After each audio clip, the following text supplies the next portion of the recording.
No risk it, no biscuit.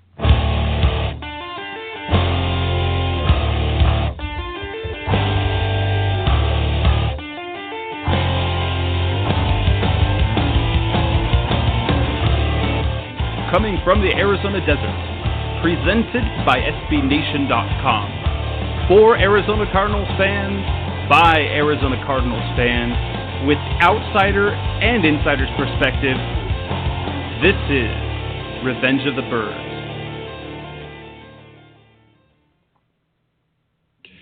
Good evening, Arizona Cardinals fans. This is Jess Roach, your host of Revenge of the Birds Radio, our Arizona Cardinals show, our Arizona Cardinals podcast that we bring to you through SBNation.com.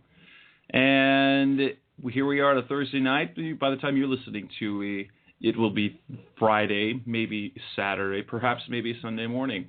But I'm glad that you're listening, and I appreciate very much. Again, this is Revenge of the Birds Radio. I'm your host, Jess Root. We got the Atlanta Falcons coming to town. Coming to town on Sunday. And this opens up a part of a schedule that potentially could make the Cardinals better. The 3 wins that they have so far aren't necessarily impressive ones.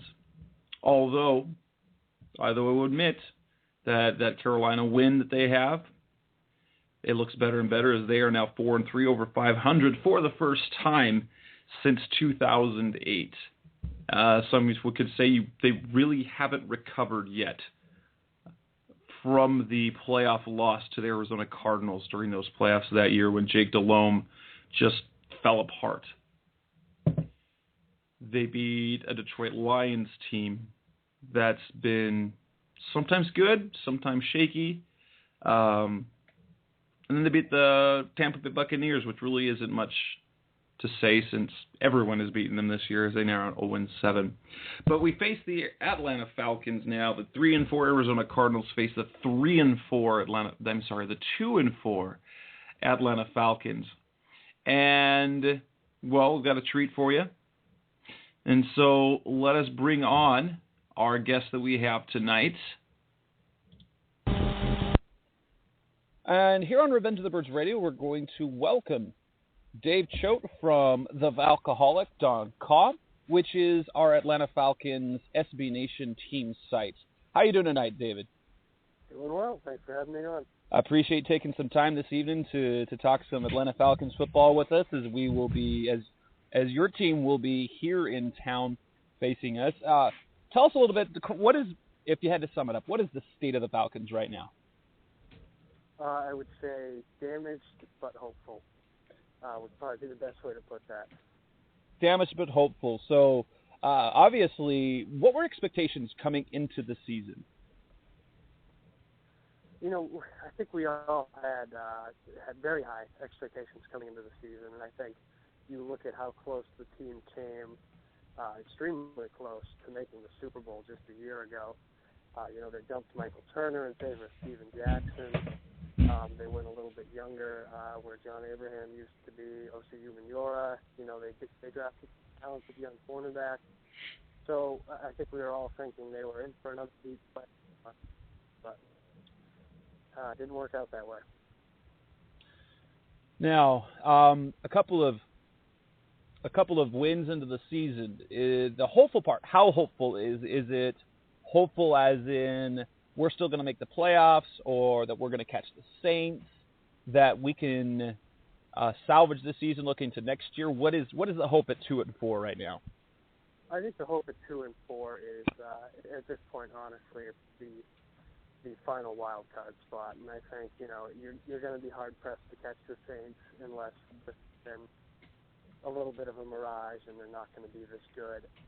But you have a chance because the teams in front of you for the wild card race, no offense to the Cardinals, but none of them are world beaters. Teams like Chicago, banged up at quarterback. The Lions, very inconsistent.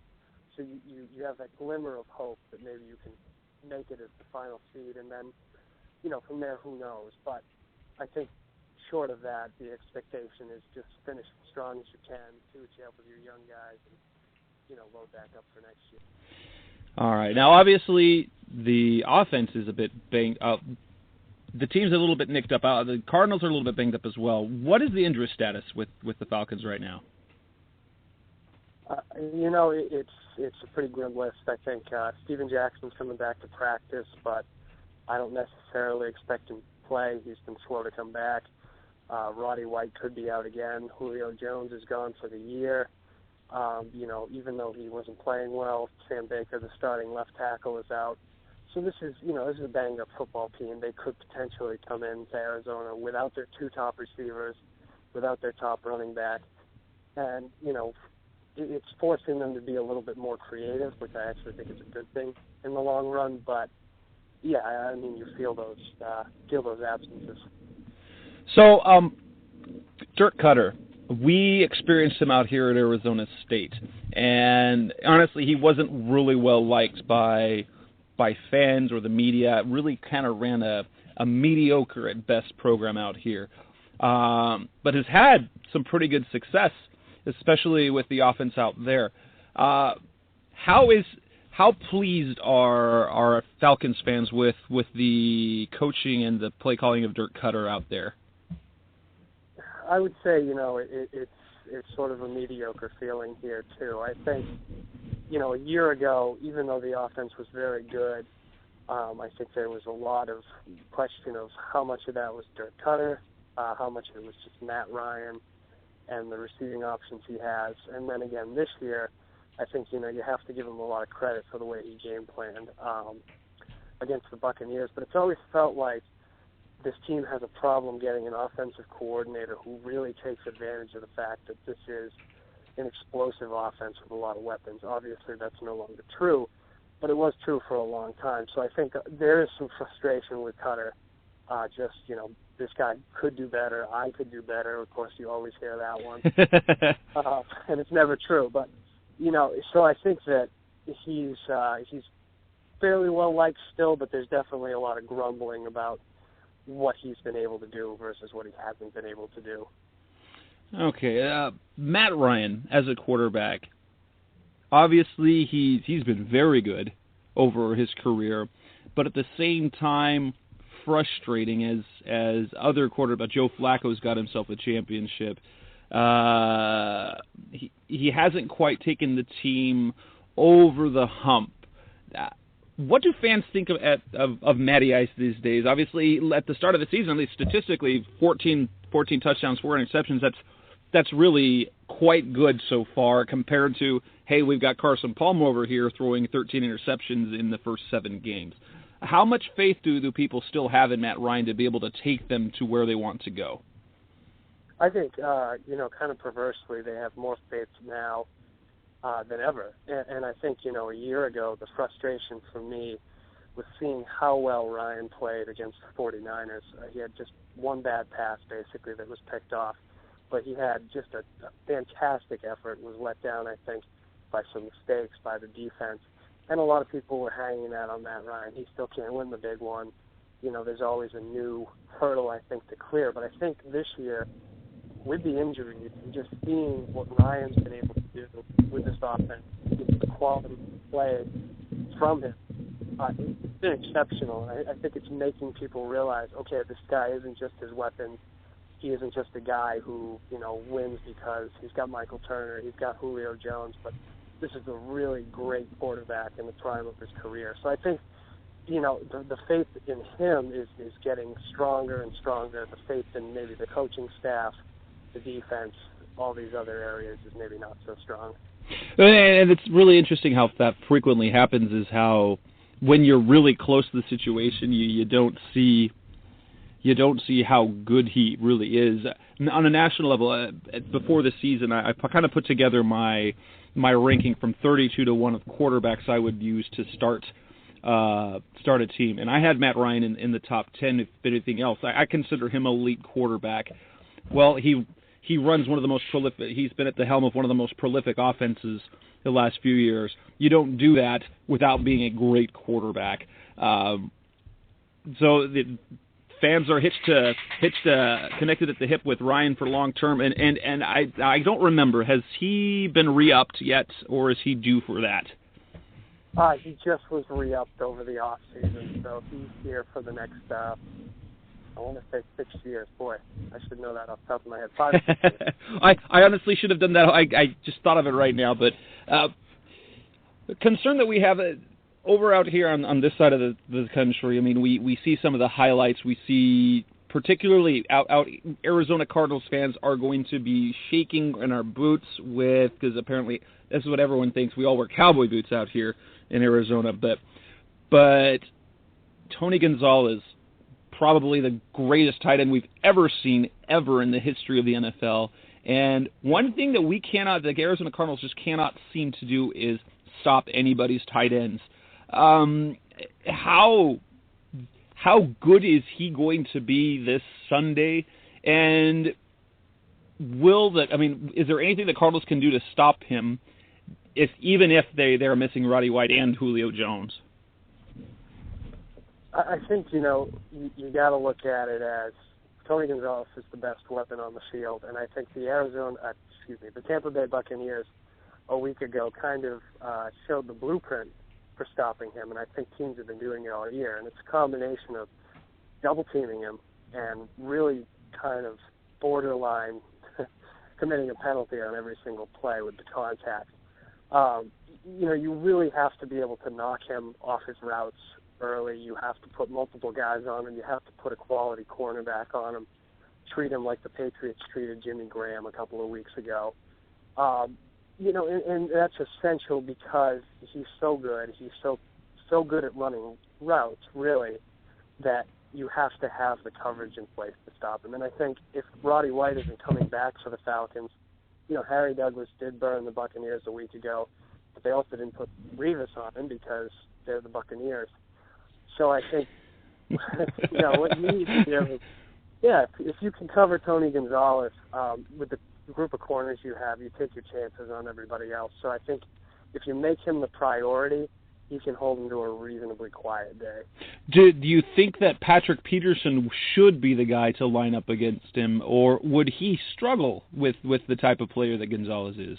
Or would it be, honestly, if Roddy White isn't playing, or would it be better off matching up against defending a Harry Douglas? Because we've done a lot of having Gerard Powers cover tight ends or Jeremiah Bell at strong safety, and I believe he's given up. He himself has had 6 touchdowns thrown, 6 touchdowns have scored when on Bell in coverage, and that's consistently kind of the way the team goes without changing anything.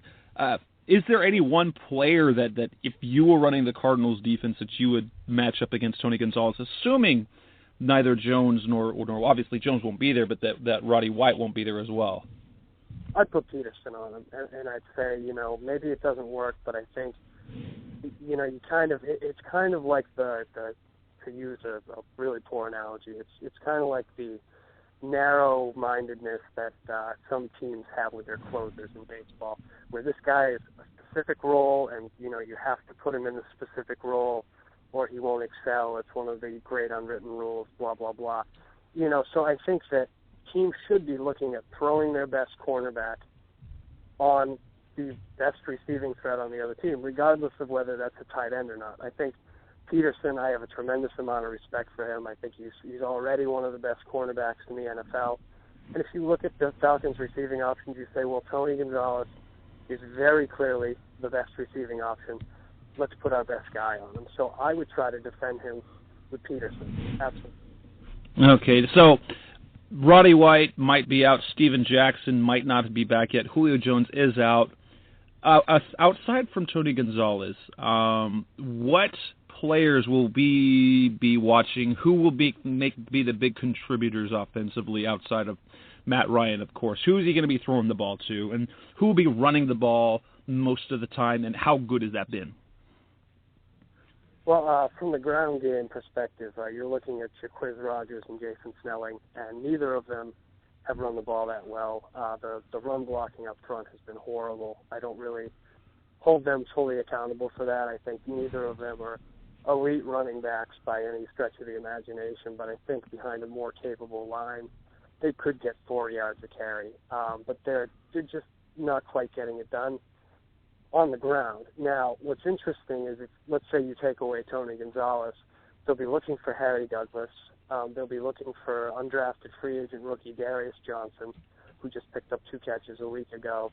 They'll be looking for Drew Davis, maybe Kevin Cohn and Brian Rubisky. You know, that's not a very intimidating group of receivers, but the thing that's interesting is that Jacquizz Rodgers is a really good receiver out of the backfield. He's got great agility. He's very short, but he's very, very powerful runner. I think he gets into the open field, and teams maybe don't account for him the way they should. You know, he was great catching the ball just a week ago. He scored 2 touchdowns. And so I think he's probably going to be the second or third option in the passing game, and he's the guy you're going to want to watch out for. And he's a guy that I've kind of kept an eye on a little bit. Being a back in the day when it was Pac-10, now it's Pac-12, I remember Rodgers coming to college, and he was just an absolute beast, a handful to deal with in the running game. He would put up yards after yards on defenses out here when Arizona State would play him. So it'll be interesting to see him. Now, last year's game, how fluky was that game? Obviously, we have the reputation out here, Arizona's defense is being very good, and that was with Ray Horton a year ago. Forced a ton of turnovers, did extremely well against Matt Ryan. And in fact, last year's team, the way the defense matched up was very well matched up against a team like the Falcons, whose passing offense is pretty much their offense, and their running game is they're not a power running game. And so the Cardinals, who dominated against the pass, made a game of it, and it were it not for probably pulling John Skelton early in the game and throwing Ryan Lindley to far, they'd probably come away with the win. How worried are Falcons fans? How prepared are Falcons fans?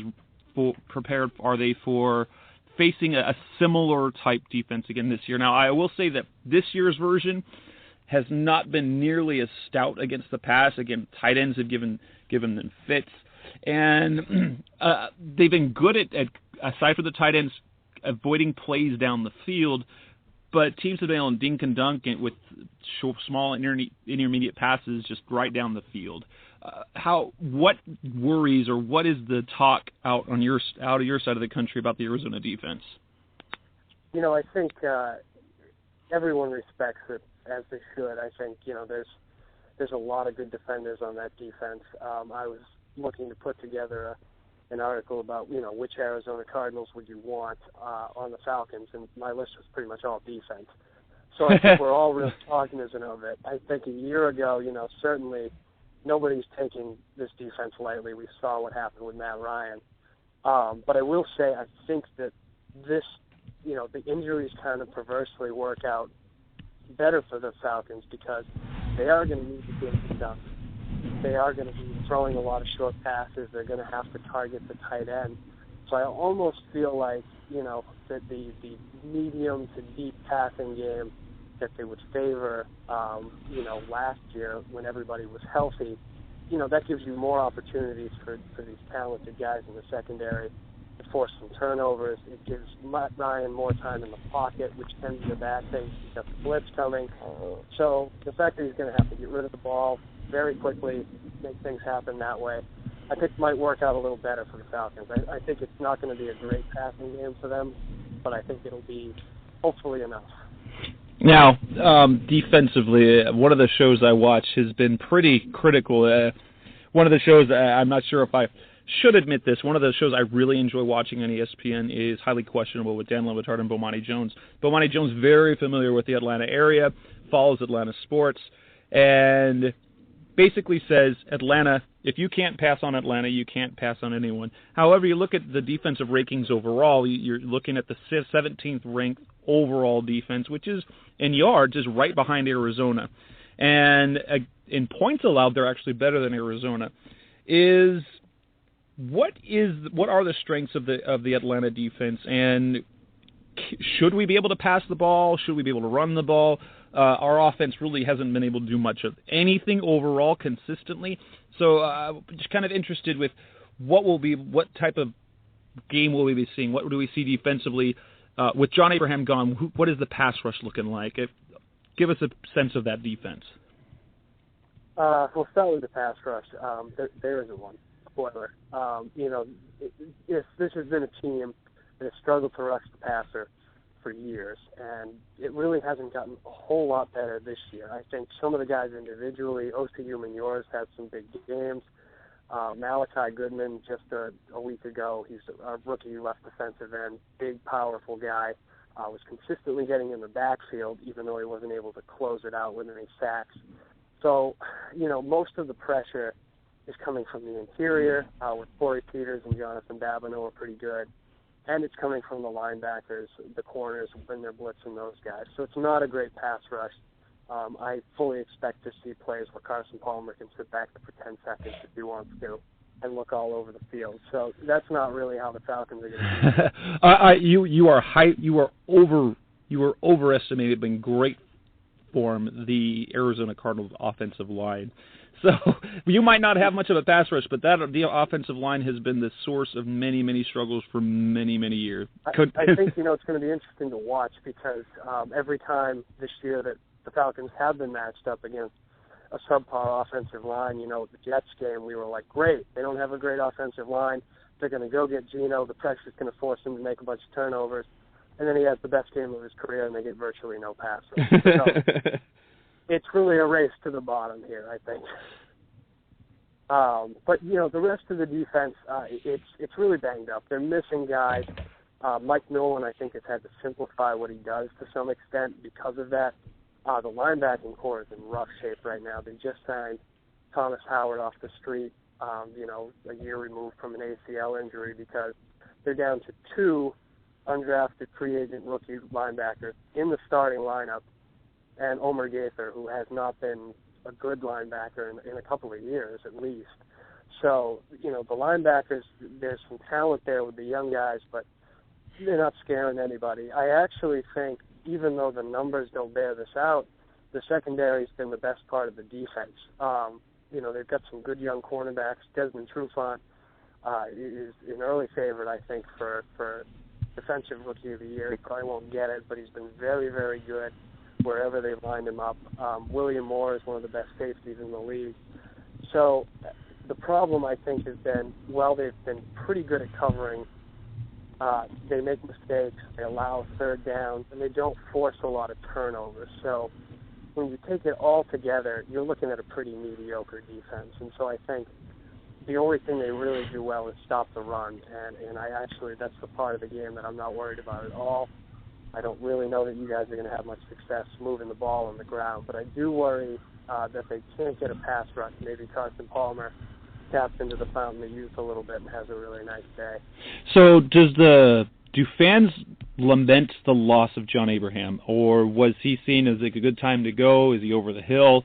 So far this season, he just barely got the first 2 sacks of his season last week. At first, he came over as a part-time player, but has been pushed into a starting and a full-time role. And he has not had the impact in the passing games, in pass defense and the pass rush yet. Do Falcons fans wish that he were still around? I think it depends on who you ask. It's a question that I've been asked about 1,000 times since he left, and I'm getting pretty tired of it. Sorry about that. No problem. No, but it's people keep saying, well, why don't we just sign John Abraham? They don't know he's gone to Arizona. Or the ones that do say, why don't we trade for John Abraham? Well, John Abraham, it was time to go. I love the guy. He's been a great pass rusher. I could see him sticking around with Atlanta as a part-time player, but I don't think he really was interested in that role with Atlanta anyways, and I think that's part of the reason they decided to go a little bit younger and get Osi Umenyiora. Osi's been a little better this year than Abraham. He hasn't cost a whole lot more, so I think it's kind of a wash.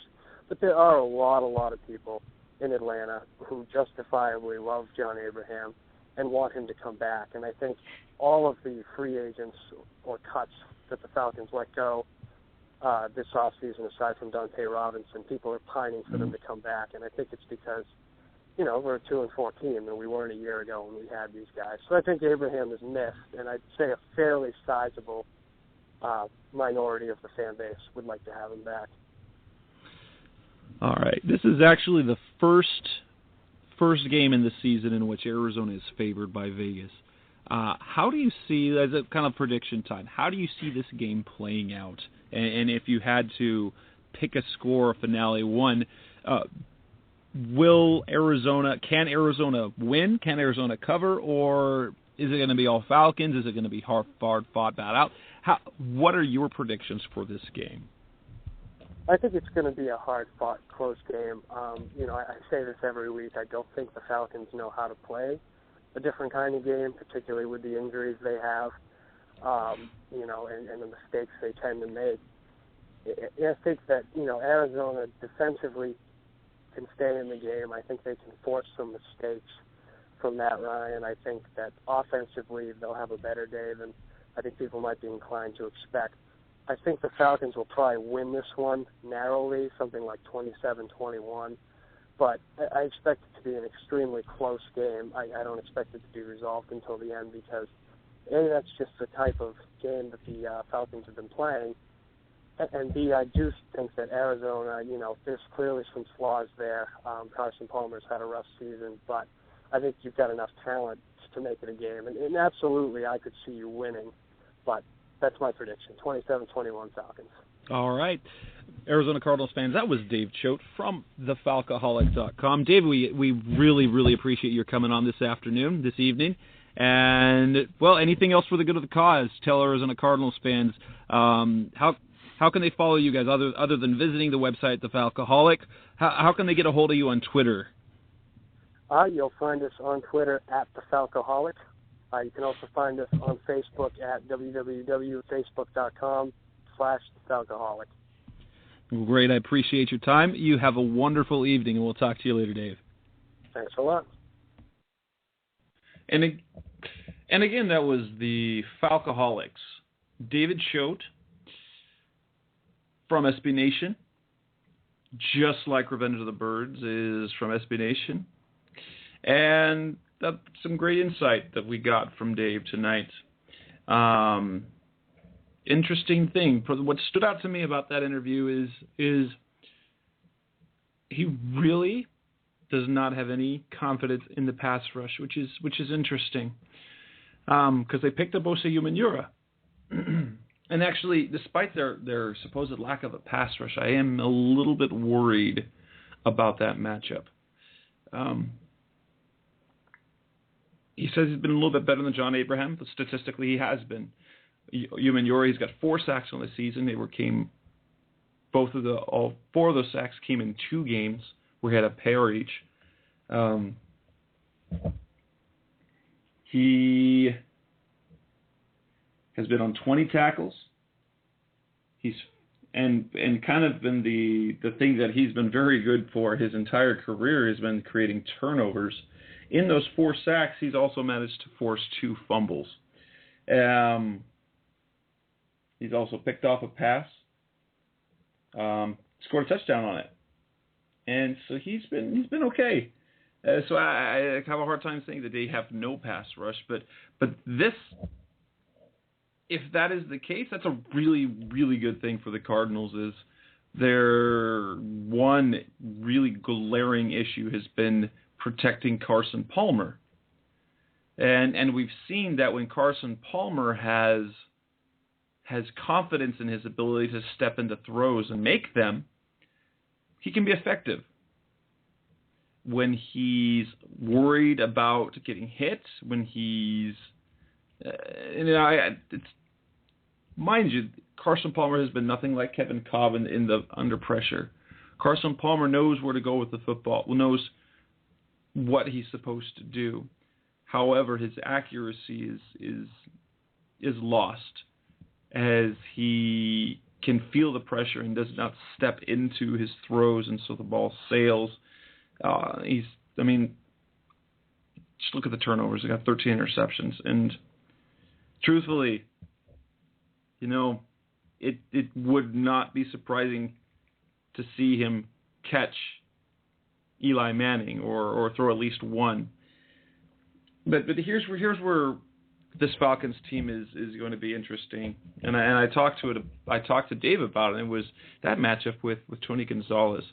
The play of the tight ends this season against the Arizona Cardinals has been nothing short of scary. They've given up 8 touchdowns to tight ends this season. Jared Cook went off on the Cardinals. Vernon Davis had a career game. Jimmy Graham had, and mind you, Tony Gonzalez is he's the best tight end we've ever seen. I cannot even imagine how that's going to play out.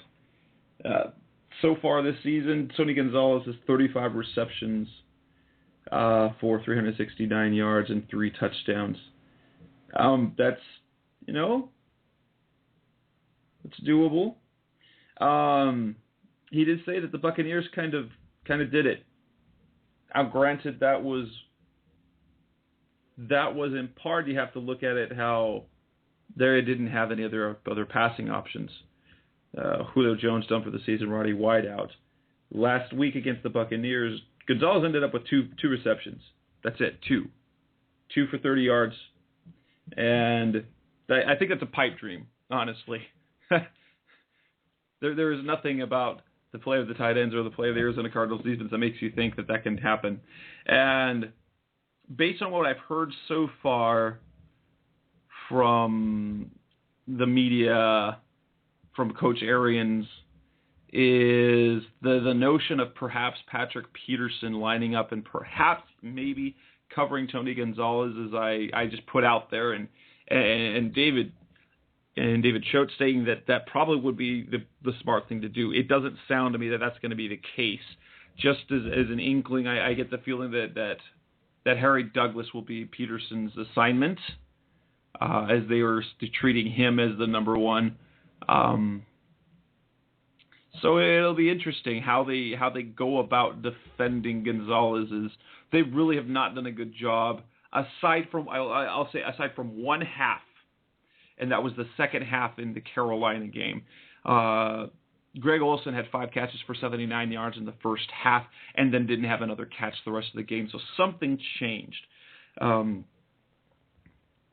know that it's not as simple as simply putting Darrell Washington on the tight end, because frequently when a tight end lines up wide, like many of these tight ends now do, Bruce Arians said that they're not going to send Darrell out there. He plays inside. He plays in the box. I've seen Carlos Dansby do that. I've seen them have them line up wide on him, but I don't blame Arians for wanting to keep Darrell Washington there in the box, as that's where he's dynamic. He's dynamic in space, but you want him around the football, and not necessarily just out there covering a tight end. And yes, he has the speed to be able to do it, but they've got to be able to scheme differently for him. And I'll be the first to tell you that the game that Vernon Davis had against the Arizona Cardinals, in part, was because of how effective San Francisco was at their play fake.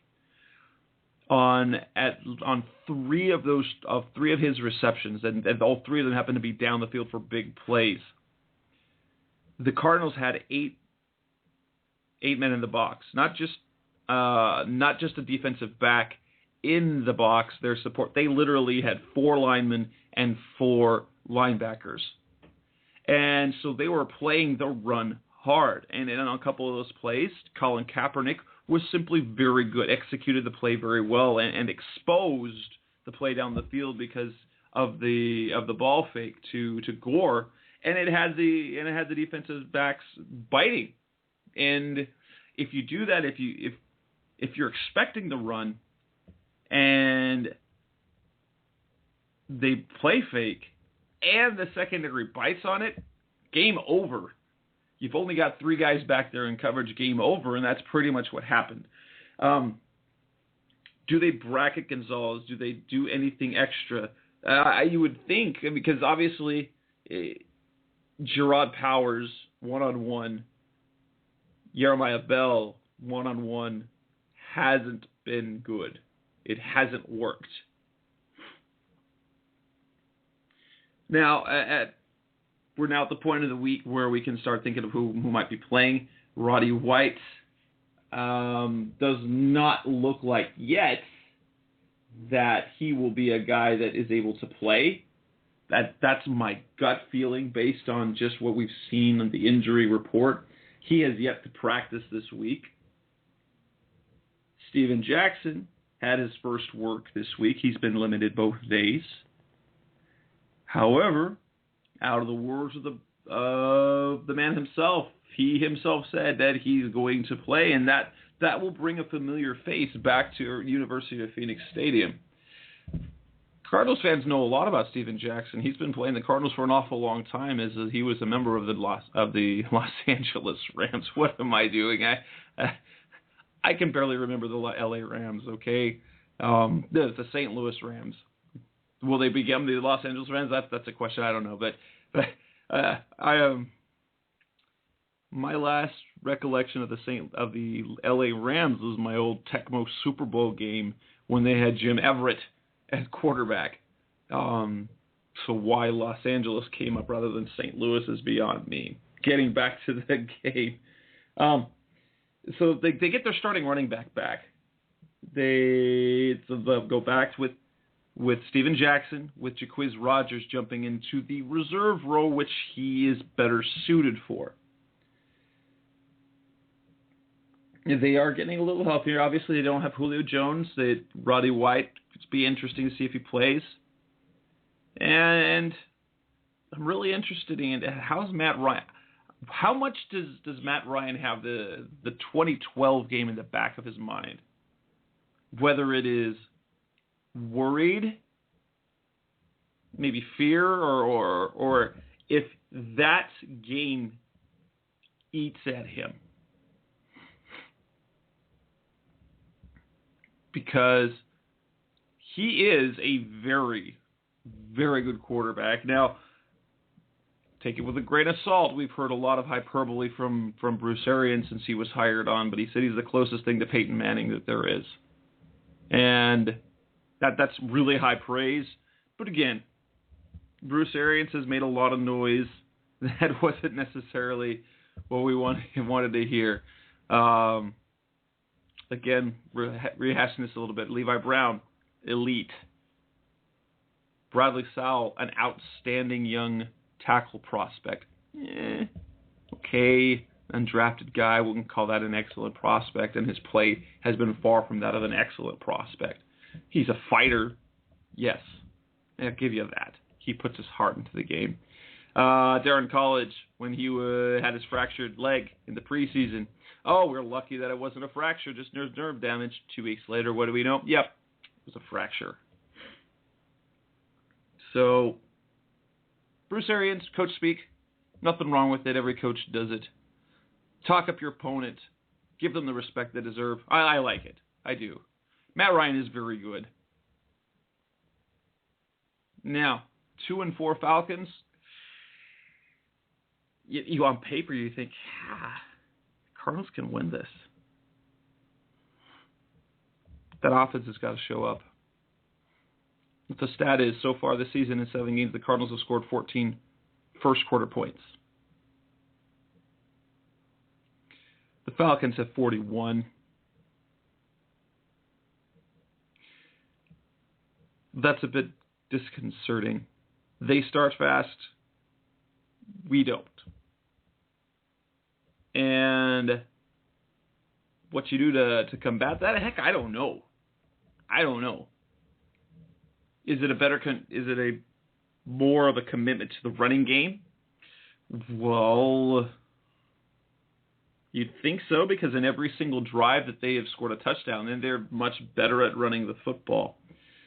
However, it doesn't take but a couple of 1-yard gains and an incomplete pass. There you go. There's your drive. That's it. So It's being able to run when you want to. And Choate himself said, hey, that rush defense is pretty good. He's not worried about the running game. And the Cardinals don't use the running game as their offensive attack. It's their balance. They're gonna, if the Cardinals are gonna win, it's gonna be because they're making plays in the passing game. But they're gonna be able to pass the ball well because they run the ball not dominantly but effectively. They're not being put into 3rd and 7, 3rd and 8, 3rd and 9. Rashard Mendenhall picking up a couple yards here, 3 or 4 yards there. And so you're left with the 3rd and medium, 3rd and short, and that's okay. Sometimes, 3rd and 6, you can handle that. That's doable. Now, the injury situation with the Arizona Cardinals, we might see a shakeup. We really might. 2 of the running backs were banged up. Rashard Mendenhall hasn't practiced yet this week. Alfonso Smith has a hamstring that's bothering him. So could this be the week that we finally see Ryan Williams? That's been the one question fans have been asking. What about Ryan Williams? Just get him out there, see what he can do. I'm excited too. I'll tell you the truth. Ryan Williams, you feel you have to root for him. He's a special kid. You can just tell when you talk to him. His teammates gravitate to him. So at the beginning of last year when he got hurt, at the beginning of 2011 that is, you don't usually see a player have that impact that soon. Now what happened? I don't know. What happened with the whole injury thing where he was healthy during the off-season workouts. Training camp comes around and his knees is causing pain and he sits out practice and it was apparently that the coaching staff and the front office were not pleased with him. He squeaks onto the roster and he's yet to be active. Yet he's still practicing. He's not on the injury report. And so by all accounts, he's a healthy scratch, and I get why if he's not a special teams player. But we might get to see him. It would be interesting if Rashard Mendenhall cannot go on Sunday, how the running back rotation will work. Will they use Ryan Williams and plug him in the way they use Rashard Mendenhall? The coaching staff has been pretty clear on the fact that they don't want to use Andre Ellington as an every down back. 30 to 35 plays, lining up as a receiver, lining up as a runner, doing both roles. They feel that that's where he will have the most success. So would they start him and then using him on the typical running downs? I mean, you see it a little bit, but he's more become kind of what LaRod Stevens-Howling was, where he's more on the field for 4 wide sets. That he becomes a passing threat, or they use him out of other formations. They line him up wide. So for Rashard Mendenhall, now we don't know. If Rashard Mendenhall is unable to go, do they bump up Alfonso Smith if he plays, and Stephon Taylor if he plays? Or do they keep them in their roles as they are and move Ryan Williams up? Because he is the type of running back who is more suited for that. To take the ball and be the main runner, the main running back, getting the carries, the bulk of the carries, whatever that means for the Cardinals. So, Cardinals fans, I'm interested in knowing. And you'll be able to respond, not live, obviously, since you're not on the air with me right now, but to discuss it in the threads on our site, Revenge of the Birds. What are you expecting? This is the beginning of a crucial 4-game stretch for the Cardinals. On our Tuesday show, when we were reviewing the Seattle Seahawks game, and Seth and I were talking, in my opinion, it is absolutely essential that they go 3-1, and they almost need to go 4-0, in my opinion, to maintain the threat of a playoff chase, to be in that playoff picture. They need 3 games at least. And that's minimum. They can't afford a 2-2. They need this game. They need to win in 2 weeks. They have to beat Jacksonville. And then when they host the Colts, then that's the only one that really I can accept they're losing. If they are a playoff team, as Bruce Arians says they're going to be, and that they have the goal to be, they cannot lose this game on Sunday. After going 0-3 in the division, their division hopes are all but done.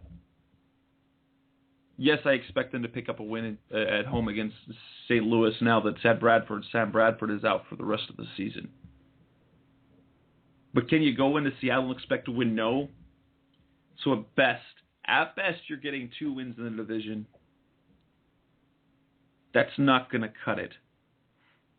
That's going to have to be disaster happening in San Francisco or Seattle to where they're in a position to be able to be, close or tie. And already, if you're 2-4, you're 1-5 in the division. Guess what? You lost the division even to come because of the tie breaks. After the wild card, okay, that's a different story.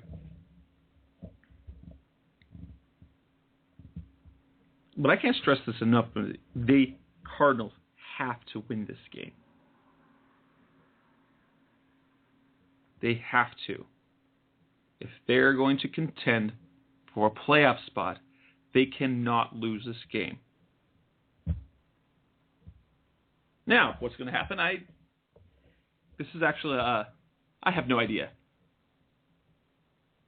I've sort of lost. I don't have the confidence to say, hey, the offense is going to break out, although they very well could. If Atlanta doesn't have a pass rush, then that kind of fixes the problems that the offensive line had. It doesn't fix the mental errors that they've been suffering from. But one thing that it does do is take away that issue of Carson Palmer being pressured on over half his snaps, all half of his dropbacks. It's ridiculous. You can't play football like that and win. You can't turn the ball over and win. And so if that in fact is true, guess what? I think that's going to be the difference. If there truly is no pass rush, the Cardinals are going to do okay. They'll run the ball just effectively enough. I think the defense will be all right. And the question will be, how badly does Tony Gonzalez hurt them? So, got the Falcons. It's a sellout. Sold out again at the University of Phoenix Stadium. I'll be there. I'll be working at the press box. Are you going to be there? What are your keys to the game? If you're paying attention on the site, guess what? You'll see Sean Church.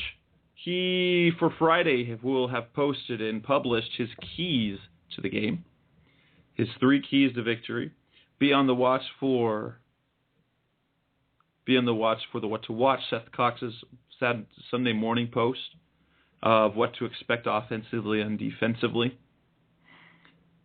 Keep an eye out as well for the cross-blog features we do with the Falcoholic. Already up on the site is what Arizona Cardinals player would Falcons fans like to poach and pick on their team. Likewise, I'm going to have a post up as well that asks the same question, but about the Falcons. Which Falcons player would you want? Matt Ryan. I think that's in the story. Matt Ryan. But anyhow, Cardinals Falcons Sunday. You ready? Hopefully we're talking to you on Tuesday. We'll be back on the air on Tuesday evening. And in that show, you should be able to call in live and give us your thoughts, ask us questions. Hopefully we're talking about a 4-4 Arizona Cardinals team and how they sent the Falcons almost packing for the rest of their season. And then that would finish off their play against the NFC South. Finish that up with a 3-1 record, losing only to the Saints, and that's not a bad deal. Truly, that's really not a bad thing at all. That's a pretty good feather in the cap, I would say. But hopefully the next time you hear from us, this is Revenge of the Birds. I'm your host, Jess Root. We're going to be back on the air on Tuesday, like I said. Tuesday, 9 p.m. Arizona time, midnight Eastern. Do you like the show? Subscribe to us on iTunes. Rate us. Tell us what you think. You can also find us on Stitcher Radio if you want to download the show via app, or you can have the shows download automatically. You can always find us on RevengeOfTheBirds.com. You can find us on Facebook and on Twitter. We are Revenge of Birds, and I am Jess Roots. Signing off. Have a good night, everybody. You've been listening to Revenge of the Birds. Keep the conversation going by visiting RevengeOfTheBirds.com. Follow us on Twitter at Revenge of Birds. You can also find us on iTunes at Facebook.com/Revenge of the Birds.